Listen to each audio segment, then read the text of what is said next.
السلام عليكم ورحمة الله وبركاته. السلام عليكم ورحمة الله وبركاته. بسم الله الرحمن الرحيم. Brothers and sisters, so I was teaching this class on over the weekend, and I realized as I was teaching and trying to remember some details from the life of the Prophet ﷺ, I realized that some of the details had become hazy and I hadn't revised the seerah in a while, which for various reasons, made me feel quite terrible. One, because I couldn't recall them for the benefit of the students, and two, because I felt my age and thought, losing my memory. But then I thought, okay, actually, it's not about memory. I should be embarrassed because I haven't revised it. I've not read the seerah in a while, and it reminded me of two pieces of advice that I received, which obviously I had ignored, given what happened, from two separate teachers. So one from Shaykh Muhammad Kamal rahmatullahi alayhi, who was the head of one of the Darul Ulums that I studied at, out in the sticks in Nottingham. And Shaykh Kamal rahmatullahi alayhi, often when he used to advise students, he used to say, after you've finished your studies, make sure you go through all of the books that you've studied, all of your core texts, your core books that represent the main ulum, the main subjects. Make sure you go over them once every single year. So your main fiqh primer, your main book on usul al-fiqh, your main book, say on the seerah and so on, go through them once every single year so that they stay fresh. And he also then reminded me about a piece of advice given by a senior alim in East London, Shaykh Isa Mansouri, and he once said to me,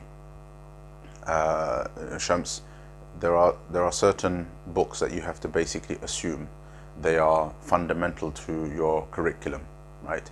And he mentioned books of Islamic history, that the life of the Prophet ﷺ, seerah, perhaps more than one book, or a different book each time you have to revise every single year, and other aspects of Islamic history you have to revise every single year. Clearly, with our busy lives, I neglected to do that, and therefore, that some of the details of the seerah have gone hazy, and of course, not being able to recall details of the life of the Prophet ﷺ is a weakness in our love for him sallallahu alaihi wasallam, and that obviously made me feel terrible. So so I've resolved immediately that night I started revising the seerah, and I'm still going through it, and I've decided that I'm going to read one text in English, Martin Ling's, purely because of the beauty of the prose in it. I love the language, and an Urdu one, so Siratul Nabi of Allama Shibli and Allama Sayyid Sulaiman Nadwi rahimahumullah, which was in the Urdu language was the most moving for me when I read it the first time, and in Arabic I will read Al-Rahiq Al-Makhtoom, inshallah, all three of them.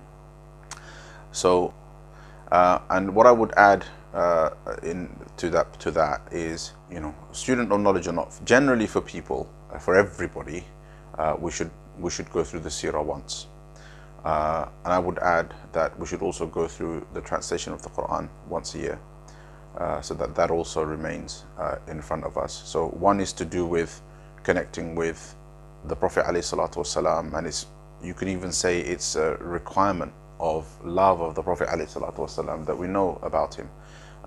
If you love someone, then you know about them and you know their lives, and you're able to recall the details of their life.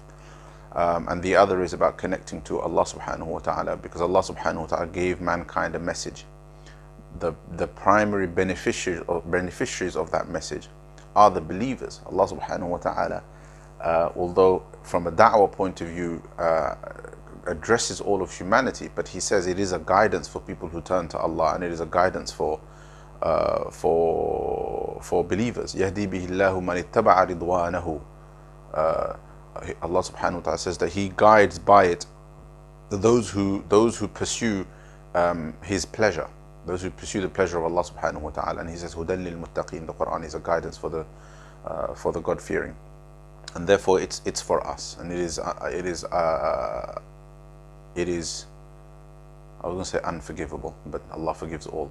But it's truly an error, a mistake, an act of neglect, as well as I have to say, a kind of a sign of a lack of intelligence on our part, me included. I'm not criticizing anyone in particular, that we seek to not understand the words of Allah subhanahu wa ta'ala addressed to us, right? Allah subhanahu wa ta'ala revealed the Quran, addressed it to us, to you and to me, and the best we can do is recite it without understanding it, right?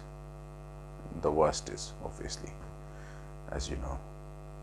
So Seerah, the Quran, a basic run through the translation of the Quran every year, and your basic masail, fiqh, etc.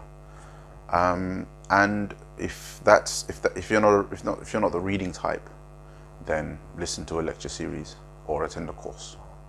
Okay, so check out the courses on Mawarid Lifestyle. So we have inshallah, our first batch of courses out. Some of them are relevant to fiqh, the fiqh of fasting, the fiqh of zakah, etc. And there's one important one, I would say, on khushu'. And generally the focus on Mawarid Lifestyle is really spirituality, Islamic lifestyle, faith, iman building, saving iman, that kind of thing. But more courses will be coming, inshallah ta'ala. So you can use those. But for more kind of your bread and butter, so to speak, in the religious sense, courses, your seerah, your fiqh of salah, that kind of thing, I would encourage, particularly people in the UK, I'd encourage that you check out the courses at Ibrahim College, inshallah, and some of their courses are online as well, and they do like pretty much all of the things that you're going to need for your daily religious lives, your tajweed courses, your fiqh courses, your seerah courses, and things like that. So check those out as well. And you know, and this is how we remain connected to our deen. It's a duty upon us to know these things and know them intimately. Think of it like if you were in a dangerous job, then you'd know the safety protocols, like your life depended on them, right? These are our safety protocols for life. There are safety protocols for the akhirah. This is how we save ourselves from the fire of Jahannam. This is how we earn ourselves Jannah. So we have to know this as intimately as a safety manual on a dangerous job, right? So please, everyone, inshallah, take it seriously. You know, whether you do it by reading or by, I don't know, audiobooks, watching lectures, etc., or attending courses, the core knowledge of your deen is absolutely essential, and we can't let these things, like me, go hazy basically in our minds and so on. They have to be there right at the forefront of our minds all the time. And for a believer cannot say, oh, you know, I'm not into books, or I'm not the studying type, I'm not the intellectual type. This is not about being intellectual. That's not why we study the deen. We don't study the deen to be intellectual, to show off with what we know.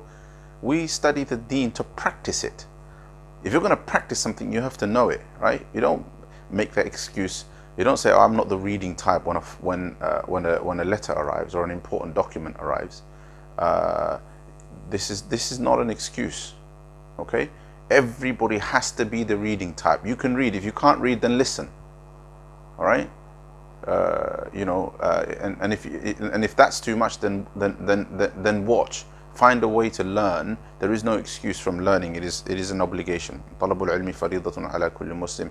I can't emphasize this enough, and it's really sad to see how much we neglect this because of silly and I must say lame excuses like I'm not the reading type. You know, I can't keep my attention on a book or something. There's always ways, right? I recently shared an audio series for the translation of the Quran. Listen to that. There's so many ways to learn now. In this day and age, there's absolutely no excuse to not know the basics of our deen. Anyway, so these are some important additional points. Obviously, I was talking about the seerah and so on, but broadly speaking, all of the core knowledge of the deen that I mentioned, we must keep fresh in our minds by not only learning them, but revising them again and again. So yeah, and Allah subhanahu wa ta'ala give us tawfiq, and I pray that we all stay safe. Allah subhanahu wa ta'ala keeps us in our afiyah in these times. And Allah subhanahu wa ta'ala opens our minds, and keeps our memories fresh and strong, inshallah, so that we can learn our deen and retain. It's not a question of memory. It can feel like that for people, but even greats whose memories we celebrate, Imam al-Bukhari and people like that, who had those amazing memories and memorized thousands of hadith, if you read their lives in detail, you will actually find that it isn't because they had photographic memories.